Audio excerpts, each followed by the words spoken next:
नमस्कार, मैं हूं अजित कुमार और आप देख रहे हैं टीम 45 न्यूज। बिहार में विधानसभा चुनाव भले ही कुछ महीने दूर हो, लेकिन नीतीश सरकार अभी से ही चुनावी मोड में आने लगी है। रेवड़ी बांटने के आरोप के बीच नीतीश सरकार ने समाज के हर वर्ग को साधने के लिए घोषणाओं की झड़ी लगा दी है। महिलाओं के लिए लगातार घोषणा नीतीश ने की है। बिहार में महिला सशक्तिकरण की दिशा में मुख्यमंत्री नीतीश कुमार की पहल ने पिछले 2 दशकों में गहरी छाप छोड़ी है। आरक्षण, जीविका समूह और रोजगार के अवसरों ने महिलाओं को न सिर्फ आर्थिक आजादी दी, बल्कि सामाजिक और राजनीतिक हिस्सेदारी भी बढ़ाई है। इसका असर चुनाव में भी स्पष्ट रूप से दिखा। हालांकि मुख्यमंत्री की नजर आधी आबादी के बड़े वोट बैंक पर है। ऐसे में सवाल यह है कि क्या वाकई यह वोट बटोरने की रणनीति है या फिर बिहार के लोगों के लिए सौगात। विपक्ष की भी लगातार सवाल उठा रहा है और तेजस्वी तो नीतीश कुमार को नकलची तक कह रहे हैं। फिलहाल सत्ता पक्ष और विपक्ष के बीच कौन नकल कर रहा है और कौन अकल के साथ काम ले रहा है, उस पर बनी एक रिपोर्ट पहले देखते हैं, फिर चर्चा की शुरुआत करते हैं। बिहार में चुनाव से पहले नीतीश सरकार ने खोल दिया है रेवड़ियों का पिटारा। कहीं सामाजिक सुरक्षा पेंशन को 3 गुना किया जा रहा है, तो कहीं हर पंचायत में कन्या विवाह भवन बनाने की योजना लाई जा रही। सामाजिक सुरक्षा पेंशन के तहत बुजुर्गों, विधवा और दिव्यांगों को 400 के बदले 1100 प्रति माह। राज्य के 8000 से ज्यादा पंचायतों में बनेंगे कन्या विवाह मंडप। वहीं दीदी की रसोई में अब सिर्फ 20 रुपए में मिलेगा गर्म खाना। इस बीच मुख्यमंत्री नीतीश कुमार ने 101 आर्किटेक्ट को अपने हाथों से नियुक्ति पत्र बांटा, जिसको लेकर युवाओं में बेहद खुशी है। तो इससे हमारे जो एसएचजीज है 1,35,00,000 सदस्य जिन एसएचजीज में है 10,61,000 एसएचजीज में, उनको अपनी जो आर्थिक गतिविधियां हैं उसको बढ़ाने में बहुत व्यापक सहयोग मिलेगा और आने वाले समय में इनके माध्यम से छोटी छोटी इंडस्ट्री, छोटी छोटी व्यवसाय को बढ़ावा मिलेगा। जो आर्किटेक्ट के तौर पर जो सभी विभागों में लगभग 101 आर्किटेक्ट को नियुक्ति पत्र दिया गया, जिसके माध्यम से जो इंफ्रास्ट्रक्चर का काम है उसको और सुगम किया जा सके। सर, आपातकाल क्या? इन सब के बीच मुख्यमंत्री नीतीश कुमार की नजर आधी आबादी के बड़े वोट बैंक पर है, जहां पर जीविका दीदियों को सस्ता कर्ज, सम्मान निधि और दीदी की रसोई जैसी योजनाएं लाकर आधी आबादी को साधने की पूरी तैयारी है। वहीं ग्रामीण विकास के नाम पर सड़क, पुल, ड्रेनेज जैसी परियोजना पर भी सरकार की मुहर लगी है। हालांकि जनता को मिल रहे इन तोहफों पर विपक्ष सवाल उठा रहा है। तेजस्वी यादव ने 2 टूक कह दिया है कि ये सब हमारी घोषणाओं की नकल है, ये नकलची सरकार है। जैसे रोजगार, नौकरी की नकल सरकार अपने आप को क्रेडिट देना चाहती है। जो हम लोगों ने 5 लाख लोगों को सरकारी नौकरी दी है, उसी हिसाब से तेजस्वी आगे है, सरकार पीछे पीछे। एक तरफ तो नीतीश सरकार विकास और संवेदनशीलता की बात कर रही है, वहीं विपक्ष इसे चुनावी रेवड़ी बताकर जनता को आगाह करने की कोशिश में है। जो लोग मुफ्त की रेवड़ियों की बात करते हैं, नीतीश जी रेवड़ियां बांटने में नहीं बल्कि सुविधाएं देने में यकीन करते हैं। तेजस्वी जी खोखले दावे और वादे कर रहे थे, नौकरियों के विषय में बोल रहे थे। नीतीश जी ने करके दिखा दिया। सामाजिक सुरक्षा पेंशन 400 से राशि को बढ़ाकर 1100 कर दिया। तेजस्वी जी के दावों की हवा निकल गई और विपक्ष के पास कोई मुद्दा नहीं बचा, तो इस तरह की भ्रामक बातें कर रहे हैं। आधी आबादी महिलाओं की है। महिलाओं की बड़ी भूमिका होती है हर क्षेत्र में। एनडीए की सरकार लगातार महिलाओं के विकास के लिए, महिलाओं को के उत्थान के लिए, महिलाओं को मुख्यधारा में जोड़ने के लिए काम करती रही है। इन सब के बीच आज चुनाव आयोग की टीम बिहार पहुंची। आयोग के 9 सदस्यीय टीम गुरुवार को पटना पहुंची, जहां पटना एयरपोर्ट पर अधिकारियों ने उनका स्वागत किया। ये टीम बिहार में आगामी चुनाव की तैयारियों का जायजा लेगी और जिलों में जाकर जमीनी स्थिति का मूल्यांकन करेगी। पटना पहुंचने के बाद चुनाव आयोग की टीम ने राज्य के शीर्ष अधिकारियों के साथ एक अहम बैठक। इस बैठक में आगामी विधानसभा चुनाव को लेकर की जा रही तैयारियों, मतदान केंद्रों की व्यवस्था, वोटर लिस्ट के पुनर्निरीक्षण और सुरक्षा के इंतजामों पर चर्चा हुई। एक तरफ से चुनाव का शंखनाद कभी भी हो सकता है, तो दूसरी तरफ सत्ता पक्ष और विपक्ष मनमोहक वादे किए जा रहे हैं। अब सवाल ये है कि नीतीश सरकार की योजनाएं क्या विकास की तस्वीर है या फिर चुनावी मौसम में जनता को लुभाने का एक सियासी पैतरा। अब फैसला जनता के हाथ में है, लेकिन ये भी तय है कि नीतीश सरकार को अचेत कहने वाले अगर समय पर सचेत नहीं हुए तो फिर नीतीश की चाणक्य नीति में बहुत पिछड़ जाएंगे। पटना से संवाददाता राजीव कमल की रिपोर्ट।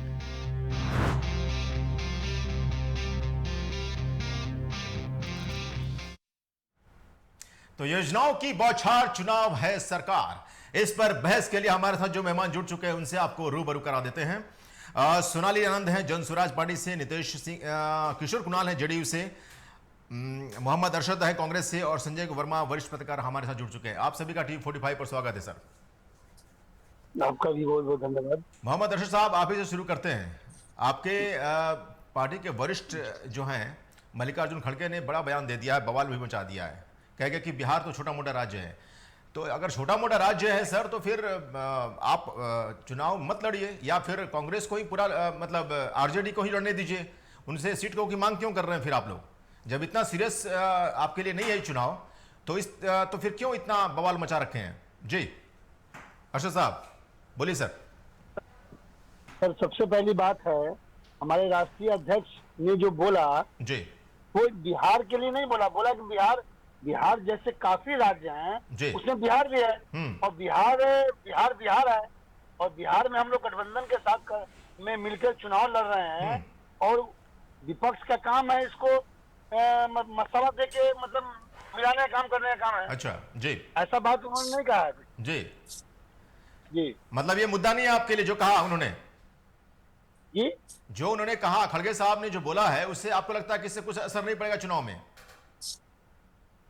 नहीं, बात नहीं समझे सर आपका। मैं कह रहा हूं कि जो मल्लिकार्जुन खड़गे ने कहा है बिहार को लेकर, जो बयानबाजी की है, उससे आपको नहीं लगता कि आपको इससे डेंट लगेगा बिहार के चुनाव में?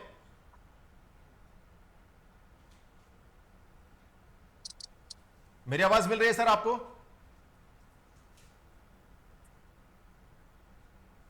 फोन ऑन कीजिए सर, फोन ऑन कीजिए।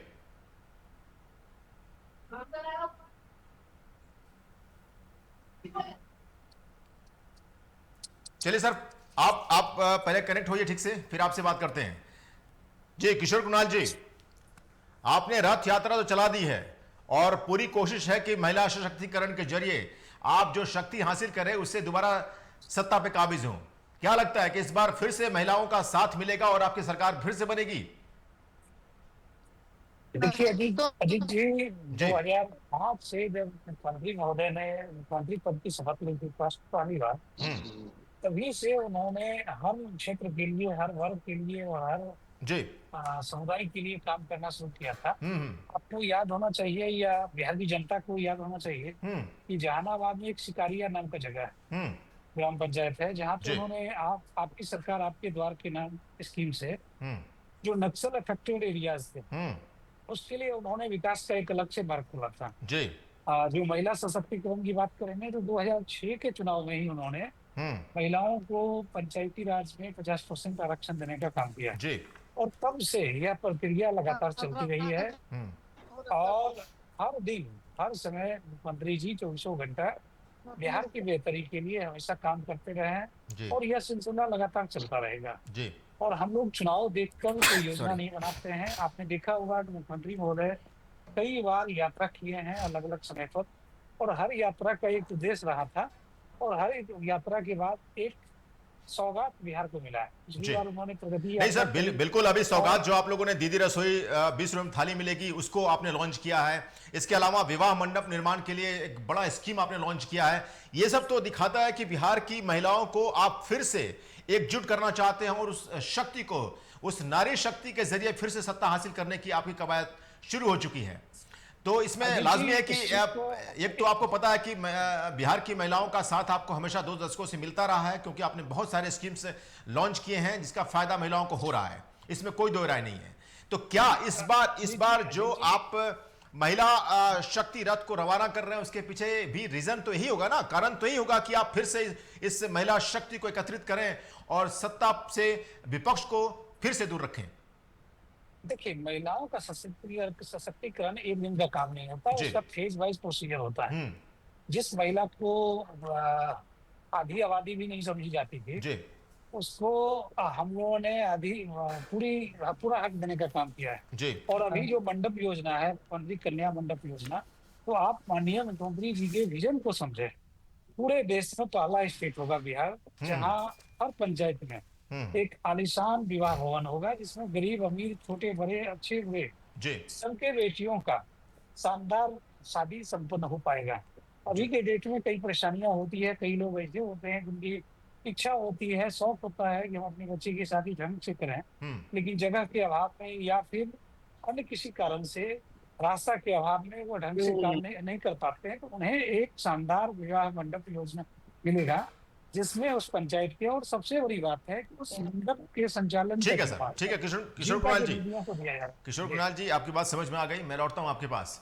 मोहम्मद अरशद साहब, आवाज आ रही है, मिल रही है आपको? जी आवाज मगर सर पूरा क्लियर नहीं आ पा रहा है सर। अब आ रही है सर? आवाज कट क्या आवाज आ रही है सर? आपकी आवाज मुझे ठीक मिल रही है, मेरी आवाज मिल रही है आपको? आवाज कट क्या आ रही है सर? अच्छा, मैं पीसीआर से रिक्वेस्ट करूंगा फिर से उनको कनेक्ट करें दोबारा। जन स्वराज पार्टी से पूछ लेते हैं। सोनाली जी, जिस तरीके से नीतीश कुमार महिलाओं को लेकर बहुत सारी योजनाओं को लॉन्च कर रहे हैं उसमें, और उनको जोड़ने की फिर से कवायद जारी है। आपको पता है कि कोर वोटर्स हैं नीतीश जी की महिलाएं, और महिला सशक्तिकरण के जरिए वो फिर से वो शक्ति हासिल करना चाहते हैं जिससे कि सरकार दोबारा वो बना सके। आपको क्या लगता है कि इस बार जो और भी स्कीम जो महिलाओं के लिए उन्होंने लॉन्च किया है, जो और कोशिश यही है कि पूरे बिहार की महिलाओं को उससे फायदा हो और उनका वोट उनको मिले, आपको लगता है कि ये उनके जो चुनाव के समय ये जो एजेंडे लाए जा रहे हैं, जो स्कीम्स लाए जा रहे हैं, उससे उनको फायदा होगा या नुकसान होगा?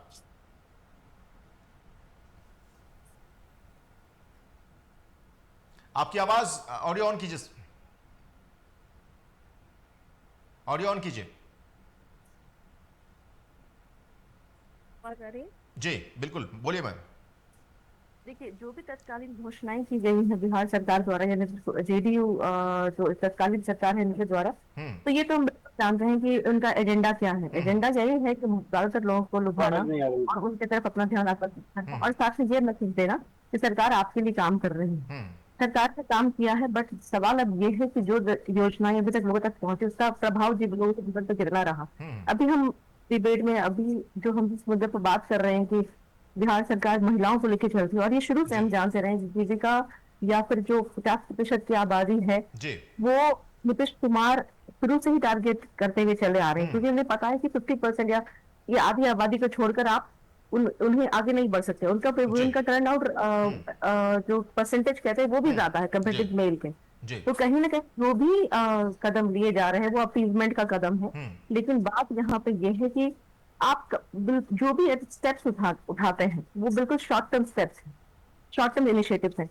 अगर आपने आज तक की सरकार ने लॉन्ग टर्म इनिशिएटिव कभी नहीं लिया, आप सबसे पहली जो बहुत छोटा सा स्टेप है जो विवाह भवन का, ये विवाह भवन क्या ये इतना आवश्यक इनिशिएटिव है? हमें नहीं लगता, क्योंकि बिहार जैसे राज्य में इससे बड़े बड़े मुद्दे हैं, इससे बड़ी बड़ी परेशानियां हैं, और जहाँ पे आप 4,000 करोड़ का पैसा डाइवर्ट करें सिर्फ भवन निर्माण के लिए, इसका और कोई औचित्य नहीं। इतनी सारी जो स्कीमें, और आपको पता है मैम कि आप खुद एक महिला हैं, और महिलाओं की स्थिति बिहार में क्या रही है और अब क्या है, उसमें फर्क तो बहुत कुछ आया है। और साथ ही साथ चुनाव है, अब तो को पता है कि चुनाव के समय तो सारे सरकारें इस तरह के स्कीम्स को लाती हैं, प्रस्तावों को ले आती हैं, बहुत सारी चीजें लॉन्च होती हैं, और उस सरकारें चाहती हैं कि उसके जरिए वो फिर से सत्ता में काबिज हो।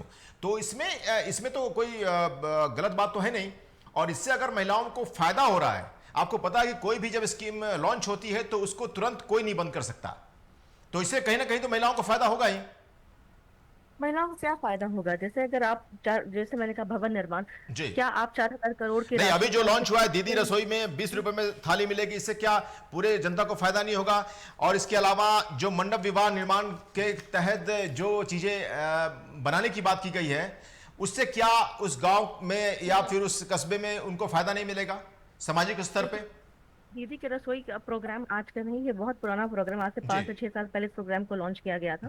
और ये आप अगर देखेंगे तो बहुत सारे पब्लिक इंस्टीट्यूशंस में इसको स्टैब्लिश किया गया, लेकिन अगर इसका अभी भी आप काउंटिंग करेंगे ना, तो जिस हिसाब से इसका प्रेजेंस होना चाहिए उस हिसाब से इसकी प्रेजेंस नहीं है, और क्योंकि इम्प्लीमेंटेशन आप इसका बहुत फुल्ली अच्छे से नहीं कर पा रहे, क्योंकि आप उस ढंग से ट्रेनिंग नहीं दे पा रहे। तो कहीं ना कहीं स्कीम्स लॉन्च करना आसान है, घोषणाएं लॉन्च करना आसान है, बट उसका एक पूरा सिस्टम तैयार करना बहुत ही मुश्किल हो जाता है। और यही पर सरकार की कमी नजर आती है। मतलब कि आपको आपने लगता है कि जो पेंशन 400 से लेके 1100 किया गया है, सरकार ने अनाउंस तो कर दिया लेकिन वो पूरा नहीं कर पाएगी, दे नहीं पाएगी? नहीं, मेरा सवाल ये है, हमारा पॉइंट ये नहीं है इस पे। तो मैं ये कहूंगी कि जो डिस्कशन जनसुराज ने शुरू किया उसको ये आगे लेकर बढ़ रहे हैं, तो इसमें हम अपनी ही उपलब्धि मानते हैं बिल्कुल। और क्योंकि हम आज भी कह रहे हैं कि 1100 रुपए की राशि एक छोटी सी सहायता है जो कि 400 रुपए तक थी, लेकिन हम जो जनसुराज कह रहे हैं कि एक गरिमामयी जीवन जीने के लिए जो राशि आज तक सरकार दे रही थी, जो कि लगभग 10-15 सालों से ये राशि चल रहा था 400 रुपए की, ये सरकार को इलेक्शन के समय याद आता है कि इसे बढ़ाना चाहिए। और अभी भी बढ़ाने के बाद आप एक स्टैंडर्ड पे आप नहीं आ रहे जो कि आपको, क्योंकि सरकार जानती है कि अगर आप कुछ ऑफर कर रहे हैं तो उनको भी काउंटर तो करना पड़ेगा, और वो काउंटर अगर नहीं करेंगी तो फिर आपकी सत्ता आ सकती है। तो सरकार भी तो सब कुछ देखती रहती है ना कि किस पार्टी से जनता को क्या मिलने वाला है और क्या मिल सकता है। ये जो कहते हैं ना कॉम्पिटिटिव पॉलिटिक्स, ये हो रहा है यहाँ पे, और थोड़ा कंस्ट्रक्टिव पॉलिटिक्स भी हम इसको कह सकते हैं, क्योंकि हम ये बार बार कहते हैं कि सत्ता में आके राजनीति नहीं होती। जब आप सवाल अपने सरकार से पूछते हैं वो भी एक राजनीति है, जब आप एक रिस्पॉन्सिबल अपोजिशन बनते हैं वो भी एक राजनीति है। तो हमारा सवाल यही, जब बिहार एक वन ऑफ द मोस्ट गरीब स्टेट में आता है, बहुत ही पिछड़ा राज्य में आता है, उसमें ऐसी ऐसी घोषणाएं करना ये उसका उतना रेलेवेंस नहीं है, क्योंकि बिहार में उसकी बड़ी बड़ी समस्याएं हैं, जहाँ शिक्षा बहुत बड़ा मुद्दा है। महिलाएं आज भी बहुत बड़े पैमाने पर शिक्षित हैं, और अगर शिक्षित लिटरेसी और एजुकेशन में आज भी अंतर, आप इस बात में तो एक लिटरेट का रेट और एजुकेशन का रेट में बहुत एक जो डिफरेंस है वो बिहार में पूरे फुल तौर पे देखने को मिलता है। तो हमारा यही कहना है, जो आपने पंचायत लेवल पे जो भी घोषणाएं की, अगर आप उसे सही जगह पे डाइवर्ट करते उस पॉइंट, ठीक है सोनाली जी, आपकी बात पूरी हो गई। हमने बहुत कुछ जानकारियां आपसे ले ली, आपका बहुत बहुत धन्यवाद। मैं लौटता हूं आपके पास। हमारे साथ सारे पैनलिस्ट जुड़ चुके हैं। आप सभी का स्वागत है T45 पर। उर्मिला ठाकुर जी आरजेडी से आपके पास आते हैं। मैम, जो महिला शक्ति रथ नीतीश जी ने रवाना किया है, उससे यह माना जा रहा है कि वो पूरे बिहार में घूमकर नारी शक्ति को एकत्रित करेगी, और उससे जो शक्ति नीतीश बाबू को मिलेगी उससे वो महागठबंधन को फिर से सत्ता से दूर रखेगी। क्या कहेंगे इस पर आप? जी उर्मिला जी, आप ही से सवाल कर रहा हूं मैम।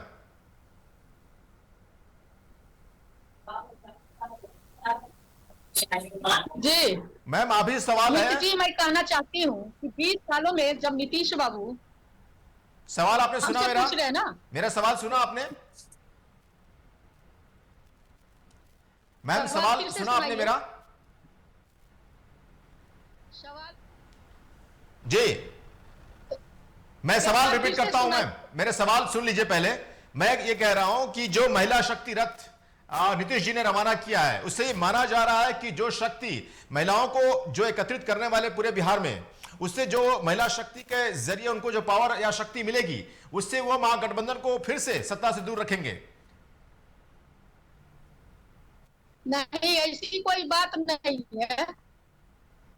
कल और आज में बहुत बड़ा फर्क है जी। कल के डेट में नीतीश बाबू महिलाओं को जो भी बात कहे, उस समय उनकी मानसिक स्थिति ठीक थी जब वो शुरू में आए, और सुशासन बाबू विगत 5 साल 2000 के बाद 2005 और 10 के बीच तो सुशासन बाबू वो बने। लेकिन आज के डेट में जब वो महिला को देखते हैं तो आप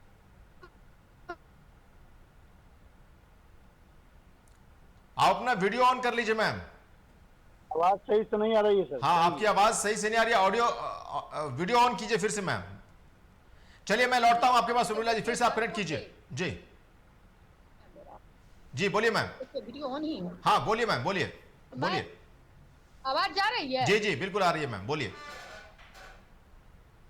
अब आवाज जा रही है? बिल्कुल बिल्कुल, बोलिए मैम। आवाज जा रही है? बिल्कुल मैम, बिल्कुल आपकी आवाज आ रही है, बोलिए। तो अभी जो आपकी नेटवर्क की प्रॉब्लम है। मैं लौटता हूं उर्मिला जी, सशक्त, मैं लौटता हूं आपके पास। जो विपक्ष है, नेता प्रतिपक्ष, क्यों आवाज ठीक है आप आ रही है, बोलिए बोलिए। मैं आपको कहना चाहती हूँ कि जिसकी नीति और नीयत दोनों ठीक हो। आपने देखे कि नेता प्रतिपक्ष। आपकी आवाज ठीक से नहीं आ रही है, फिर से मैं पीसीआर को रिक्वेस्ट करूंगा कि फिर से वो जोड़े आपको। हमारे दूसरे गेस्ट हमारे साथ जुड़ रहे हैं हमारे साथ। मैं लौटता हूं मैम आपके पास। नितेश सिंह जी हैं बीजेपी से। नितेश जी आपका भी स्वागत है सर। बीजेपी, मुझे एक चीज बताइए सर कि जो ये पूरी कवायद आपके एनडीए की चल रही है जिसमें नीतीश सरकार फिर से पूरे बिहार की महिलाओं को एकजुट करने की कोशिश में लगी है, इसके पीछे की वजह क्या आप यही मानते हैं कि महिलाओं को अगर हमने जोड़ लिया तो सत्ता तो फिर से आ ही जाएगी?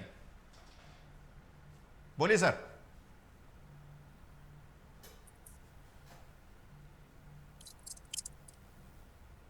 नितेश जी आपको मिल रही है आवाज? बिल्कुल मिल रही है, बिल्कुल मिल रही है। सवाल सुना आपने मेरा? सवाल सुना? यदि महिलाओं का सम्मान किसी पार्टी के अंदर हुआ तो एनडीए के अंदर हुआ और एनडीए के अंदर भी होगा। ठीक है, आप देख सकते हैं जिस प्रकार से लगातार महिलाओं के लिए योजनाएं चल रही है एनडीए सरकार में, आए दिन दूसरे सरकार यदि होता है बिहार में तो ऐसा नहीं होता। आप देखिए कन्या मंडप योजना के तहत जो पास हुआ है कैबिनेट से, इससे जो भी गरीब महिलाएं हैं, जो भी गरीब किसान हैं, उनको सीधे तौर पर फायदा मिलने वाला है। पंचायत स्तर पर उनका शादी विवाह का जो मामला था उसमें कहीं कोई प्रॉब्लम नहीं होगा। सीधे 400 से 1100 रुपया कर दिया गया है वृद्धा पेंशन, जिसमें जितना भी प्रकार का पेंशन मिलता है महिलाओं को। तो आप देख सकते हैं कि नरेंद्र मोदी और थोड़ी डबल इंजन की सरकार भी बिहार में विकास की रफ्तार को तेजी कर रही है।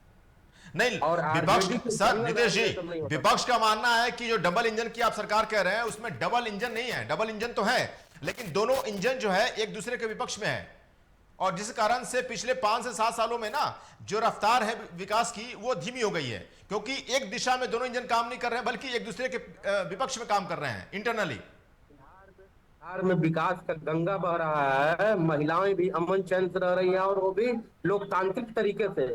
आप देख सकते हैं कि महिलाओं का जिस प्रकार से विकास हो रहा है, हर जगह महिलाओं की भागीदारी मिल रही है। ये बिहार के लिए अद्भुत है, पहला बार ऐसा हो रहा है। ठीक है, और नीतीश जी और मोदी जी का सोच ही ऐसा कर सकता है। और एनडीए सरकार 2025 के बाद भी महिलाओं के लिए बड़ा पैकेज लाएगी और इसमें अनेक योजनाएं शामिल रहेगा। आप सीधे तौर पर गरीब महिलाओं को फायदा मिल रहा है आज के डेट में, चाहे नौकरी का मामला हो, कहीं भी प्राइवेट सेक्टर हो, आयोग हो, सीधे महिलाओं को लाभ मिल रहा। जी नितेश जी, एक आपको नहीं लगता कि जो एक सर्वे अभी आया है जिसमें आयोन भारत ने सर्वे में बताया है कि 63% लोग नीतीश सरकार के कामकाज से खुश नहीं है।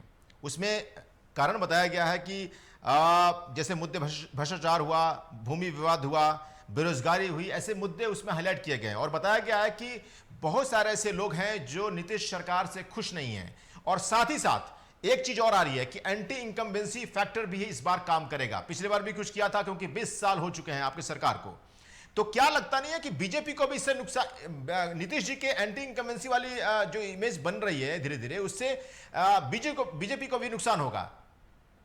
जी, बिहार की जनता पूरे मुस्तैदी से एनडीए के साथ खड़ी है, चाहे महिलाएं हैं, युवा हैं, जो भी हैं, सारे लोग मुस्तैदी से जान रहे हैं कि यदि विकास हो रहा है तो एनडीए की सरकार में हो रही है और आगे भी उनका बच्चा का भविष्य यदि संभलेगा तो एनडीए की सरकार में। नहीं तो आप एंटी इनकम्बेंसी को नहीं मानते? जो सर्वे आते हैं जिसमें रिपोर्ट्स आते हैं और आपको पता है कि 10 साल 12 साल 15 साल की जो सरकारें हो जाती हैं उन पर एक खतरा मंडराता है एंटी इनकम्बेंसी का। तो इस बार ये भी शक जताया जा रहा है कि इसका नुकसान जेडीयू को तो होगा ही होगा लेकिन बीजेपी को भी हो सकता है। मैं कह रहा हूं फिर से कि पूरे एनडीए को कहीं नुकसान नहीं है और पहले से अधिक सीट हम लोग 2025 में जीतने जा रहे हैं। लक्ष्य एकदम तय है, निर्धारित है, आप देख लीजिएगा। ठीक है, समझ गए? ठीक है सर, मैं लौटता हूं सर। आप जिस प्रकार से बिहार में शराबबंदी हुई, महिलाएं जितना जागरूक हुई और देख रहे हैं कि हर तरीके से बिहार में कानून व्यवस्था है। पहले महिलाओं को क्या होता था भाई, 5 बजे के बाद लोग निकलता नहीं था घर से बाहर। महिलाएं के साथ क्या होता था इससे छुपा हुआ नहीं है। अभी आप देखिए कि 12 बजे रात तक महिला शॉपिंग कर रही है, फिल्म देख रही है, जितना भी शहर है, मेट्रो बन रहा है, पुल पुलिया बन रहा है, राष्ट्रीय जनता दल का शासन में सब होता था, हुआ था क्या? नहीं हुआ था। तो आप समझ सकते हैं महागठबंधन फेल है। 2025 में पूर्ण बहुमत से एनडीए सरकार बनाने जा रही है। ठीक है सर, मैं लौटता हूं आपके पास। संजय जी, आपने सारे पैनलिस्टों को सुना और एक बात निकल के आती है कि ये कॉम्पिटिटिव पॉलिटिक्स का दौर चल रहा है, जिसमें एक कंपटीशन है कि आप जनता को क्या दे सकते हैं। ये अच्छी बात भी है, इसके जनतंत्र का एक अच्छा पहलू है, जिसमें वेलफेयर की अलग अलग स्कीमें लॉन्च की जा रही हैं, उनको लुभाने की, उनको रिझाने की कोशिश की जा रही है। क्या लगता है कि नीतीश जी जो लगातार बैक टू बैक स्कीमें लॉन्च कर रहे हैं, बहुत सारे मतलब 46 प्रस्तावों को मंजूरी दी है उन्होंने, तो इससे क्या सरकार घबराई हुई सी आपको लग रही है, या फिर आपको लग रहा है कि इन सारे चीजों को जोड़कर नीतीश बाबू फिर से सत्ता में आसानी से काबिज हो जाएंगे? क्या लगता है आपको? दरअसल ये जो है ना, ये मैनेजमेंट है जी। 20 वर्षों से ये शासन में है, इनका हर क्षेत्र में काम करने का दावा है, विकास की गंगा बह रही है जी, सुशासन है। तो जब ये सारी चीजें हैं ही जी, तो जो आप कैबिनेट से जो पास करके जो घोषणाएं कर रहे हैं जी, वो भी हड़बड़ाहट में, वैसी योजनाएं, इन योजनाओं के बारे में जी, नेता प्रतिपक्ष अपना चुनावी हथियार बनाना चाहता है जी, आप उनके हथियार को भोथर करने के चक्कर में पड़े हुए हैं जी। अब जैसे हो रहा है कि तेजस्वी यादव कह रहे हैं कि हम हर महिला को 2500 रुपए देंगे जी। तो कोई बड़ी भारी बात नहीं है कि अगली मीटिंग में नीतीश जी ये भी कर बैठे जी। हालांकि करना तो है नहीं इसका उदाहरण आप दिल्ली से ले लें दिल्ली में अरविंद केजरीवाल की जितनी योजनाएं थी लगभग तमाम योजनाएं यह कहकर बंद कर दिया गया जी कि केजरीवाल ने वो जो है सो खाली जो है उनको लोटा थमा दिया जिसमें जो है आर्थिक कमी है तो आर्थिक कमी का जब रोना रोकर जनता के साथ जो चुनाव से पहले जो वायदे किए उन वायदों का हस्र जो है जुमला होना है तो फिर ऐसे वायदों को करने का क्या अर्थ है आप मंडपम की बात कर लीजिए जो कन्या के मंडपम की बात आ रही है आपके पास भी ये आया होगा जी कितना खर्च हो रहा है आखिर जो खर्च होगा जी वो राशि कहाँ से आएगा सरकार को बताना चाहिए नहीं तो सर आप जैसे अगर हम संजय जी अगर मानते हैं कि 2,500 देने के लिए सरकार को राशि कहीं ना कहीं से जुटा लेगी अगर आरजेडी कहती है तो कहीं ना कहीं सरकार के पास वो रूट मैप होगा कि भाई कहां से पैसे आएंगे बताना चाहिए ना अचानक जो है कल तक आप नौकरी देने के नाम पर भड़क जाते थे कहां से पैसा आएगा तुम्हारे बाप के यहाँ से आएगा और आज क्या हो रहा है भाई वही ये तो पुरानी बात हो गई सर अब तो नौकरी की बहार है अब तो नौकरी की बहार है नीतीश सरकार है नौकरी की बहार है नीतीश सरकार है और नीतीश सरकार है ये नारा ठीक है एक बार और चला था नारा जी बिहार में बाहर है नीतीश कुमार है जी तो स्लोगन गढ़ने के लिए जो गढ़ना है कर लीजिए जी आप जो है 20 साल के अंदर आप ऐसा कहा कि anti incumbency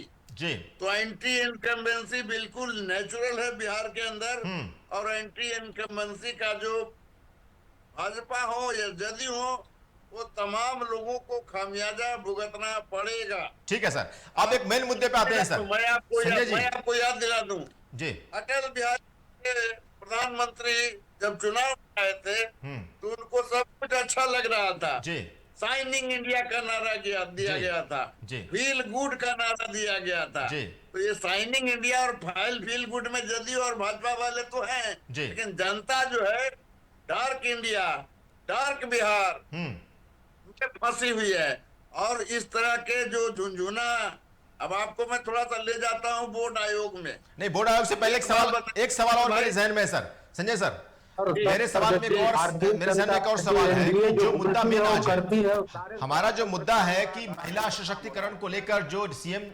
CM Nitish ji ने एक और कदम आगे बढ़ाया है। सुन लीजिए संजय जी, मेरी बात सुन लीजिए पहले।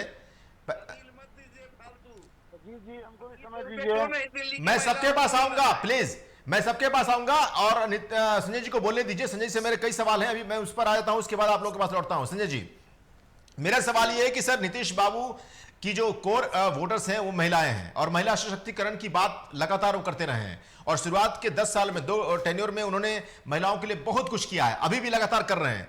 अब जो उनको महिला शक्ति रक्त जो उन्होंने चलाया है, और उसके जरिए जो पूरे बिहार की महिलाओं को वो जोड़ना चाहते हैं, और उससे फिर सत्ता को काबिज होना चाहते हैं, आपको नहीं लगता कि जिस तरीके की कवायद जारी है उसमें कहीं ना कहीं सफल होते हुए नजर आ रहे हैं नीतीश जी? देखिए, सफलता और असफलता के विषय में हम नहीं जाना चाहते, हम एक ही बात बताना चाहते हैं कि नीतीश कुमार जी जब से मुख्यमंत्री की कुर्सी संभाले हैं जी, तब से उनकी नजर जो है वोट बैंक बनाने में ही हर योजना में लगे रहे हैं। चाहे महादलित आयोग बनाया वोट बैंक के लिए, अति पिछड़ा वर्ग आयोग वोट बैंक के लिए, महिलाओं का सशक्तिकरण वोट बैंक के लिए, सवर्ण आयोग वोट बैंक के लिए। तो जो सरकार अपना जो है ठोस वोट बैंक बनाने के ख्याल से जो योजनाएं लागू करती है, तो उसको अपने जो ठोस वोट है, जो अब तक उनको वोट मिलता रहा है, इस बार ऐसा क्या हुआ इस चुनाव के आने से पहले, घबराहट, परेशानी, बेचैनी, कि उनको जो है तसल्ली नहीं हो रही है। उनका जो कोर वोट है वो स्टैंड है उनके साथ, उनको वोट करेगा, और उतना वोट अगर करता है नहीं सर, जो तो इसमें संजय जी एक सवाल ये है, संजय जी एक सवाल ये है कि अगर जो उनका कोर वोटर है, महिलाएं जो कोर वोटर मानी जाते हैं, अगर उसको कुछ और देकर उनके मन को और नजदीक पहुंचना चाहते हैं, उनके मन के और नजदीक पहुंचना चाहते हैं, तो इसमें उनको लगता है कि सफलता इससे और श्योर हो जाएगी। तो श्योरिटी तो अब हर कोई चाहेगा ना उसमें। अरे भैया, जो काम 20 साल में नहीं किया, अब आप चुनाव होने वाला है, फिर रिजल्ट हो जाएगा 2 महीने आप कहां से भी सर, झारखंड की सरकार जाने वाली थी, आपको पता होगा, झारखंड की सरकार जाने वाली थी, लेकिन उन्होंने 2 महीने पहले जो स्कीम लॉन्च किया और महिलाओं को जो उन्होंने 2 इंस्टॉलमेंट दिए, उससे आप क्या सूरत अभी है आप समझ सकते हैं उससे। तो सरकारें जानती हैं कि वेलफेयर स्कीम लॉन्च करके वो सत्ता में काबिज हो सकती हैं फिर से दोबारा।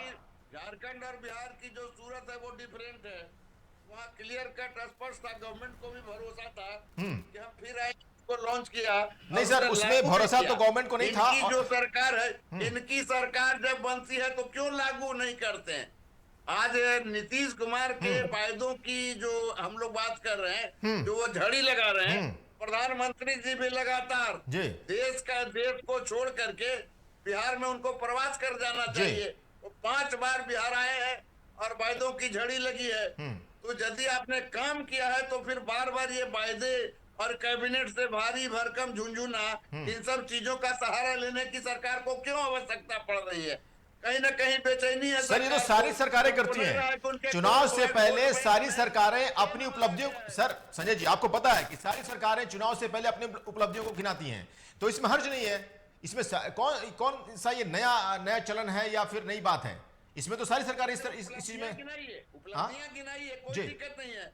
लेकिन जब चुनाव सन्निकट है, आज ही इलेक्शन कमीशन की पूरी टीम पटना आ गई है, रिव्यू कर रही है, समीक्षा कर रही है, और साथ ही जो है ये जो संभावित जो चुनाव का डेट है शायद वो भी अनाउंस हो जाएगा। अक्टूबर और नवंबर के बीच में तिथि भी तय हो जाएगी।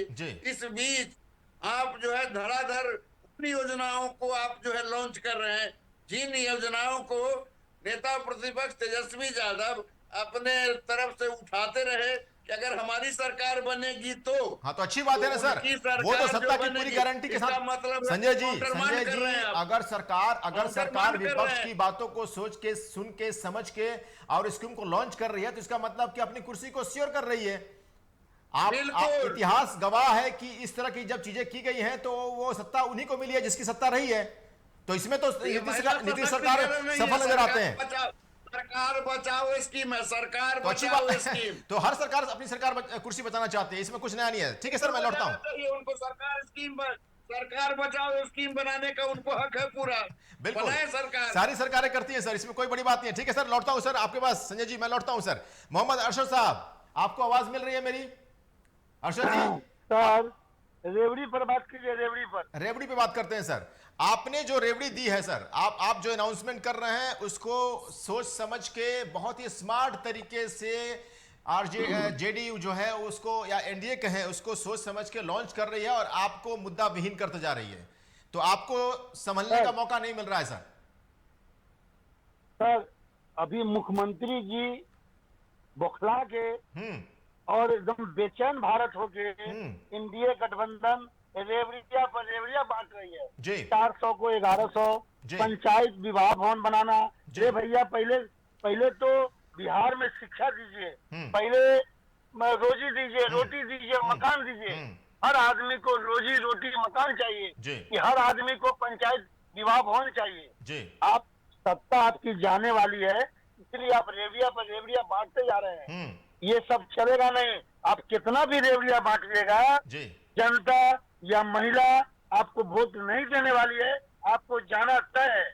और देखे ना सर, पिछले बार आपकी सरकार, आपकी जो महागठबंधन की जो पार्टी थी, वो भी रेवड़ियों की लाइन लगा रखी थी, खटाखट फटाफट झटाझट सब कुछ किया, कुछ हासिल नहीं हुआ, सरकार आपकी नहीं बन पाई, आपको पता है इसकी। हम लोग बोले हैं कि 2500 रुपया देंगे, हमारी सरकार बनेगी तो बनेगी तब ना सर। राहुल गांधी जी ने बोला कहा क्या हमारी सरकार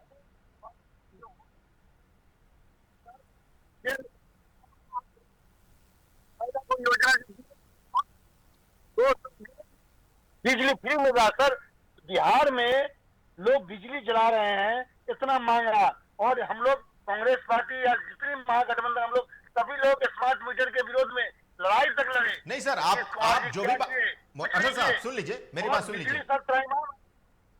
नहीं बिल्कुल, आप जो बातें कर रहे हैं वो जनता के हित की बात कर रहे हैं। बहुत सारी ऐसी चीजें बात कर रहे हैं जो राहुल गांधी करते हैं, आप कर रहे हैं, कांग्रेस कर रही है, वो बिहार की जनता के लिए बहुत कुछ अच्छा है, लेकिन कांग्रेस पर बिहार की जनता का विश्वास आप हासिल नहीं कर पा रहे हैं। दिक्कत ये है सर, विश्वास पूरा इस बार दिखेगा। अच्छा, इस बार दिखेगा कि राहुल गांधी जी जी, राहुल गांधी हमारी आपकी ऑडियो की दिक्कत आ रही है बार बार सर, आप लगता है नेटवर्क में, सर नेटवर्क में आ जाइए। मैं आपका लौटता हूं सर। उर्मिला ठाकुर जी से बात करते हैं, आवाज मुझे मुमकिन है कि ठीक हो। मैम आपको आवाज मिल रही है मेरी? उर्मिला ठाकुर जी, मेरी आवाज मिल रही है मैम आपको?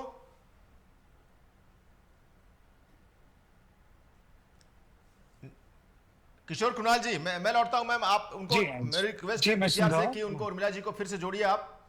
और किशोर कुमार जी ये बताइए कुणाल जी कि विपक्ष सारी चीजें ये इसी पर आकर अटक रही है, कह रहे हैं कि जो आप मुफ्त की रेवड़ियां बांट रहे हैं चुनाव से पहले, उससे आपको कुछ फायदा होने वाला नहीं है। इस बार आप जो झंडी लगा रखे हैं स्कीमों की, उसमें आप हताशे में हैं, इसलिए ये सब सारी चीजें कर रहे हैं। जी देखिए, अभी दो हमारे विपक्ष के पैनलिस्ट बैठे हुए हैं, मैं एक एक करके सबको सुन रहा था, बहुत ही गंभीरता के साथ सुन रहा था जी। और मैं संजय वर्मा जी को भी सुन रहा था, शायद इनका चश्मा का रंग आज बदल गया है। लास्ट टाइम लग रहा था कि शायद ये न्यूट्रल बात कर रहा है, लेकिन आज तो एक परसेप्शन मैनेजर की तरह महागठबंधन की तरफ इनका इशारा। लोग सुन लीजिए, अरे सुन लीजिए बॉस।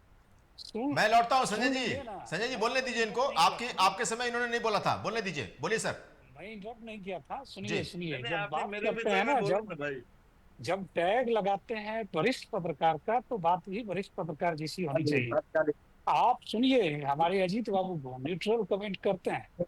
आप लोग जिस तरह से आकलन करते हैं, ऐसा नहीं है कि आकलन आप ही कर सकते हैं, पटना और बिहार के कई लोग आकलन करते हैं। और आप जिस बात को कर रहे हैं, फिर इंटरप्ट कर रहे हैं बॉस। संजय जी मैं लौटता हूँ सर आपके पास। फिर इंटरप्ट कर रहे हैं संजय जी, मैं लौटता हूँ सर, मैं लौटता हूँ सर आपके पास। मैं लौटता हूँ संजय जी, बोलने दीजिए उनको। पैनलिस्ट हैं संजय जी, मैं लौटता हूँ आपके पास, प्लीज मेरी गुजारिश है संजय जी। अरे आप इंटरप्ट कर रहे हैं ना। संजय जी अपनी बारी में बोलते हैं ना, सबको बोलने दीजिए प्लीज। इंटरप्ट कर रहे हैं। मैं आपके होता है जो लोग कर रहे हैं पत्रकारिता मैं के नाम पर, वो आपके ठीक है सर, हम ठीक है संजय जी, मैं लौटता हूं सर, बोलने दीजिए, सबको बोलने की आजादी है, आपको भी है, आपने भी बोला सबको, आपने सत्ता के विरोध में बोला, उनको लगा तो उन्होंने कुछ कहा, आप अपनी बारी में बोल लीजिएगा, उनको बोलने दीजिए। नहीं, आप इंटरप्ट कर रहे हैं ना। तो मैं ऐसा लगता हूँ, मैं उर्मिला ठाकुर जी या सोनाली, ठीक है सर, मैं लौटता हूँ आपके पास, बोलिए किशोर कुणाल जी, बोलिए सर, बोलिए। मैं उर्मिला ठाकुर जी या सोनाली जी को मैं नहीं कह सकता कि आप बाइस्ड हैं जी, वो विपक्ष की भूमिका अदा कर रही हैं जी। आप पत्रकार हैं, आपसे हमारी अपेक्षा होती है कि आप एक न्यूट्रल एनालिसिस करेंगे। आप जब पत्रकार हैं, आपको पता होना चाहिए कि कैबिनेट ने 4,000 करोड़ रुपया मंडप योजना के लिए स्वीकृति दे दी है। अब आप पूछ रहे हैं, संजय जी ऐसे तो नहीं हो पाएगा सर, प्लीज आप बोलने दीजिए उनको। 4,000 करोड़ में मंडपम बनेगा, तो बता दीजिए ना कि 4,000 करोड़ रुपए कहाँ से आएंगे? अरे कहाँ से आएगा वो तो विभाग बता रहा है ना। स्वीकृति का क्या मतलब होता है? बताइए ना, किन मत बताइएगा स्वीकृति का सर, अब कहाँ से आएगा वो सरकार बताएगी ना सर, सरकार ने। संजय जी, अब ये आंकड़ा थोड़ी लेके बैठेंगे कि कहाँ से फाइनेंस कहाँ से आएगा। स्वीकृति का अर्थ क्या होता है कि अभी हम लोग देखते हैं ना, उनको बोलने दीजिए, सरकार के पक्ष रख रहे हैं, आपने भी अपनी बात रखी। आप इस तरह से गलत बयानी करके, आप गलत बयानी करके सर वो पूछ लेते हैं सर, आप सवाल पूछेगा तो गड़बड़ हो जाएगा सर, हम लोग आगे नहीं बढ़ पाएंगे। संजय जी रुकिए, मैं आपके पास आ रहा हूँ, अपनी बात आप कर लीजिएगा, सभी पैनलिस्ट से अनुरोध है कि जिसके पास मैं जाऊँ वही बोले, प्लीज बोलिए सर। तो कहाँ से आएगा ये? क्या नागरिक का कोर्स ऑफ एक्शन है? बोलिए सर, किशोर जी बोलिए। जनता का कोर्स ऑफ एक्शन क्या है? इस देश में आरटीआई लागू है। आप बिहार की बात करिए संजय जी, आपके पास बरस गया क्या पैसा? संजय जी बिहार की बात करिए, संजय जी बिहार की बात करिए। अरब की बात आ रही है। संजय वर्मा जी सुनिए सर, संजय जी सुनिए, मेरी बात सुनिए सर। अब सरकार सोचेगी ना कहां से पैसा आना, जब सरकार बनेगी उनसे पूछ लेंगे हम, आरटीआई हम लगा लेंगे एक और, अभी आप लगा दीजिएगा, हम पूछ लेंगे, लेकिन फिलहाल तो आगे बढ़ने दीजिए डिस्कशन को। 4,000 करोड़ की बात है, 400 अरब का मतलब कितना होता है आप कैलकुलेट कर लीजिएगा। मैं ये आरोप उर्मिला जी पे नहीं लगा रहा हूँ, उर्मिला जी का काम है विपक्ष के तौर पे सवाल खड़ा करना और मैं जवाब दूंगा। आप गलत बयानी क्यों करते हैं? आप गलत बयानी क्यों करते हैं? आप ये मत नसीहत दीजिए कि आप पैनलिस्ट हैं, पत्रकार नहीं। संजय जी आपने जो बोला पैनलिस्टों ने सुना ना, अब आप भी सुनिए ना सर, ऐसे कैसे चलेगा, ऐसे मत कीजिए सर प्लीज, आप शो को आगे बढ़ने दीजिए। बोलिए सर। अजीत भाई इनको समझाइए कि ये जो चाह रहे हैं वैसा नहीं हो सकता। ठीक है सर, आप अपनी बारी में बोल लीजिएगा सर, अपनी बारी में बोलने दीजिए सर। आप चुप रहिएगा, मैं बोलता चला जाऊंगा। नहीं ठीक है सर, बोलने दीजिए सर, मैं सर आपके पास मैं फिर आऊंगा, डोंट वरी सर, मैं आपके पास आऊंगा सर, प्लीज सर। चलिए किशोर कुमार जी खत्म कीजिए सर आपकी बात। पत्रक ही बात कर रहा हूँ, आवंटन का मतलब। ठीक है, आप किसी का नाम मत लीजिए, बोलिए सर। किशोर जी अपनी बात रखिए सर प्लीज। आवंटन का मतलब समझ में आ रहा है? चलिए किशोर जी मैं लौटता हूँ। संजय जी प्लीज, मैं आपके पास आऊं तो फिर आप सारे चीजों का जवाब दे दीजिएगा। सभी पैनलिस्टों से मेरा अनुरोध है कि आप ऐसा ही कीजिए प्लीज। जी किशोर जी मैं लौटता हूं सर आपके पास। देखिए उर्मिला जी जो भी बोल रही है या हमारी सोनाली मैडम ने जो भी बोला है, ठीक है, विपक्ष का काम है सवाल करना और हमारा काम है जनता को। ठीक है किशोर जी मैं लौटता हूं सर आपके पास, मैं लौटता हूं सर। सोनाली जी आपकी पार्टी जो जन स्वराज पार्टी है एक नए बिहार की सोच के साथ इस बार बिहार में आई है और बड़ा ही दिलचस्प त्रिकोणीय समीकरण बन रहा है। आपको क्या लगता है कि ये जो स्कीमें लाई जा रही हैं सरकार बचाने की हो या फिर बिहार के डेवलपमेंट की हो, सोशल रिफॉर्म्स की हो या इस तरह की जो भी चीजें हैं, आपको क्या लगता है कि इस तरह की चीजें होनी चाहिए नहीं होनी चाहिए? पहला सवाल। दूसरा सवाल यह है कि आपकी पार्टी अगर आती है तो महिला सशक्तिकरण के लिए क्या क्या करेगी? जी देखिए सबसे पहली बात, जब भी हमारी सरकार आएगी उस वक्त जो घोषणाएं जो सरकार द्वारा तय की जाएगी हम क्या क्या करेंगे। बट अभी जो हमने अनाउंसमेंट पब्लिक फोरम ने किया है कि 4 मुख्य चीजें जो हम जनता के लिए करके हमें सत्ता में सरकार आती है। सबसे पहला तो हमने अगर हमारी सरकार नवंबर बनती है तो दिसंबर से ही 2000 की राशि वृद्ध नागरिकों को दी जाएगी, जो कि पेंशन की राशि और विधवा राशि और जो भी जो स्पेशली एबल्ड कम्युनिटी है उनके लिए है। दूसरी राशि क्या है कि बहुत ही कम दर पे महिलाओं को ऋण दिया जाएगा जिससे वो अपना एंटरप्राइज खड़ा कर सके और एक बिहार में एंटरप्राइज प्रमोशन के नाम पे एक पहल शुरू की जा सके।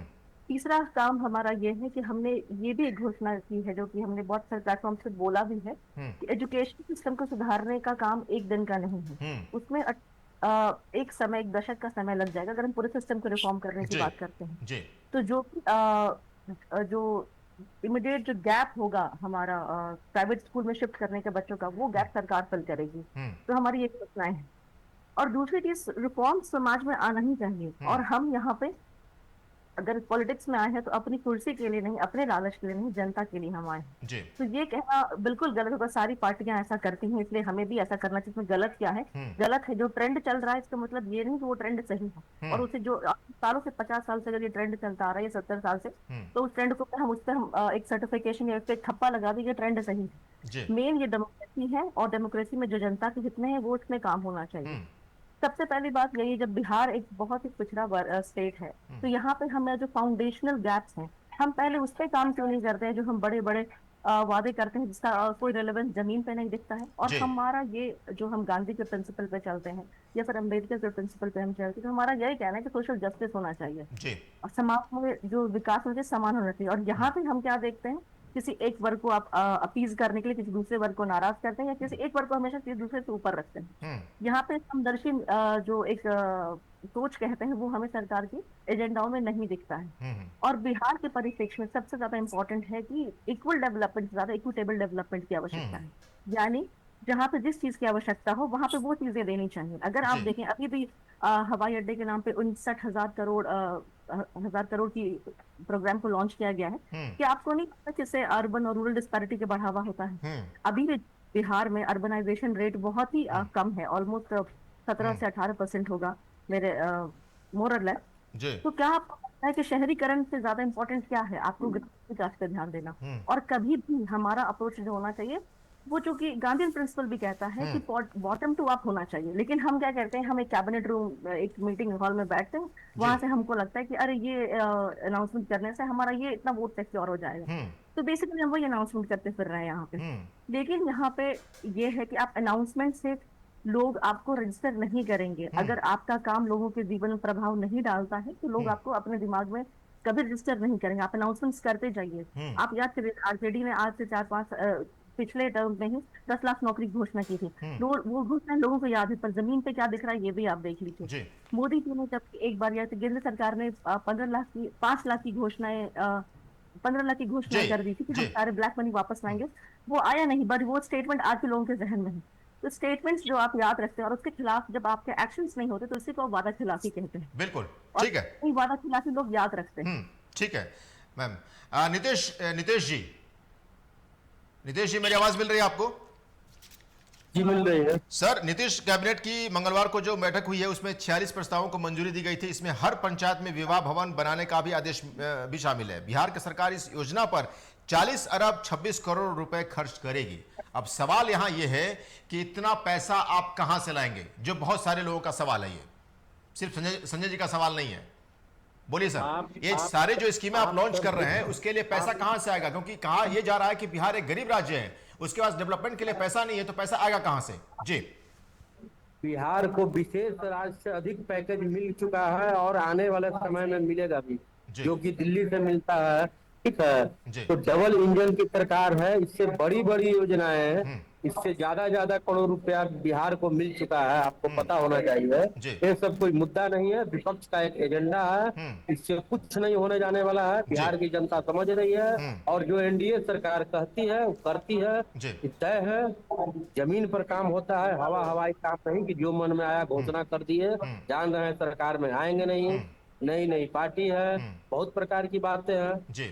प्रशांत किशोर जी का जितना हलफनामा है सब बेबुनियाद है, कहीं कुछ होने जाने वाला नहीं है। प्रशांत किशोर की पार्टी एक सीट भी नहीं जीतने जा रही है बिहार। चलिए वो मुद्दा नहीं है सर, कौन कितना सीट जीतेगा तो ये तो चुनाव बताएगा, वक्त बताएगा। सर मैं आपको बताता हूँ, संजय जी आपने सुना, संजय जी आपके साथ एक डिबेट हमने किया था, याद होगा उसमें। ठीक है नीतीश जी, पंचायत में विवाह मंडप बनना तय है और इसका लागत जो भी लगे सरकार उसको पूरा कर रही है। ठीक है सर। नीतीश जी मैं लौटता हूँ सर आपके पास। संजय जी अब आते हैं मुद्दे पे सर, आपसे हम लोगों ने एक बार चर्चा की थी कि आखिर वेलफेयर के लिए सरकार पैसा लाई कहां से। तो ये लबोलवाब निकला था कि भाई सरकार तो इसको अरेंज कर सकती है। जब झारखंड सरकार अरेंज कर सकती है, दे सकती है, तो बिहार सरकार भी दे सकती है। तो सर अगर सकारात्मक तौर पे हम देखें, अगर इसको पॉजिटिवली देखें, तो सरकार जो भी वेलफेयर की स्कीम लॉन्च कर रही है उसको किसी ना किसी रूप से तो उसको लागू करेगी और उसको करेगी भी, क्योंकि ऐसा कभी नहीं हुआ कि जब सरकार ने कोई स्कीम बनाई हो उसको उसने बैकफुट पर छोड़ दिया हो, किसी डब्बे में बंद करके छोड़ दिया हो। तो ये तो स्वागत योग्य है कि जो भी वेलफेयर की स्कीम सरकार लॉन्च कर रही है उसको उसे पूरा करना ही पड़ेगा, चाहे उसके लिए संसाधन कहीं से भी जुटाए। और ऐसा नहीं है, बिहार की जीडीपी काफी बड़ी है पहले से, आपको ही पता है। और जब डबल इंजन की सरकार होगी तो ऑब्वियस ही बात उनको उसको पूरा करना पड़ेगा। तो इसमें सवाल तो अभी से उठाना मतलब गैर वाजिब है ना। बोलिए सर। बिहार का पूरे भारत में देखिए कि विकास गंगा। ठीक है सर, नितेश जी आप संजय जी से लेता हूं, अगले महीने कम है सर, प्लीज नितेश जी संजय जी को बोलने दीजिए। संजय जी सर बोलिए सर। सर बोलने दीजिए नितेश जी, सबको बोलने आता है ना। ठीक है सर, संजय सर बोलिए सर। बोलिए सर, मेरा सवाल सुन लिया सर। जिन चीजों को मास्टर स्ट्रोक और वगैरह वगैरह कर रहे हैं जी, 400 रुपये मिलता था वृद्धावस्था पेंशन, जिनके 20 वर्षों के राज में वो यथावत थी। आज चुनाव का समय आया और इसकी जब चर्चा ऑपोजिशन के लोगों ने की तो 1100 रुपये कर तो मिला ना सर। क्या अगर ये तो चर्चा, फिर तो ये चर्चा विपक्ष को पहले करनी चाहिए थी। अगर उससे ही बढ़ गया तो अच्छी बात है ना सर। अगर सरकार विपक्ष को देखते हुए अगर बढ़ा रही है तो अच्छी बात है। ये 1100 रुपए से किसी वृद्ध का क्या होना है? आप वृद्ध का सम्मान कर रहे हैं कि अपमान कर रहे हैं वृद्ध का? तो सरकार से और विपक्ष को मानना चाहिए कि भाई और आप पेंशन में और बढ़ोतरी कीजिए। ये तो मुद्दा उठाया सकता है, लेकिन सरकार अगर कोई स्कीम्स लेकर आ रही है तो कहीं ना कहीं उसे पूरा करने के लिए कुछ वर्कआउट भी किया होगा। 65 में जी तो इन्होंने जो रेवड़ियां बांटी है, अगर उसको एक तरफ देखें जी तो उनके जो सदस्य हैं, उपाध्यक्ष हैं, उन पर जो है महीनों में करोड़ों करोड़ रुपए खर्च होंगे। आखिर ये जो पैसा है, आखिर जनता की गाड़ी कमाई का टैक्स। ठीक है सर, बहुत बहुत धन्यवाद संजय जी। संजय जी और आप सभी पैनलिस्टों का बहुत बहुत धन्यवाद T45 न्यूज से जुड़ने के लिए। तो हम बात कर रहे थे योजनाओं की बौछार। चुनाव है, सरकार और बहुत सारी योजनाओं को लेकर सरकार इस बार चुनाव में जाने वाली है। पंचायत राज संस्था और नगर निकायों में आरक्षण के बाद मुख्यमंत्री नीतीश कुमार ने महिलाओं को आर्थिक रूप से स्वतंत्रता देने के लिए पुलिस की नौकरी में वर्ष 2013 से 35% आरक्षण की शुरुआत की। इसका असर यह हुआ कि अब बिहार पुलिस में महिलाओं की संख्या 30,000 से अधिक है। यह संख्या महिला पुलिस के मामले में देश में सबसे अधिक है। कुल मिलाकर कहा यह जा सकता है कि महिलाओं को लेकर नीतीश कुमार सजग रहे हैं, इसलिए अब तक नीतीश कुमार जीतते भी रहे हैं। हालांकि इस बार के चुनाव में यह वोट बैंक खिसकता हुआ थोड़ा दिख रहा है, इसलिए योजनाओं की झड़ी भी लगाई जा रही है ताकि डेंट को थोड़ा कम किया जा सकता है। आप देखते रहिए T45। नमस्कार।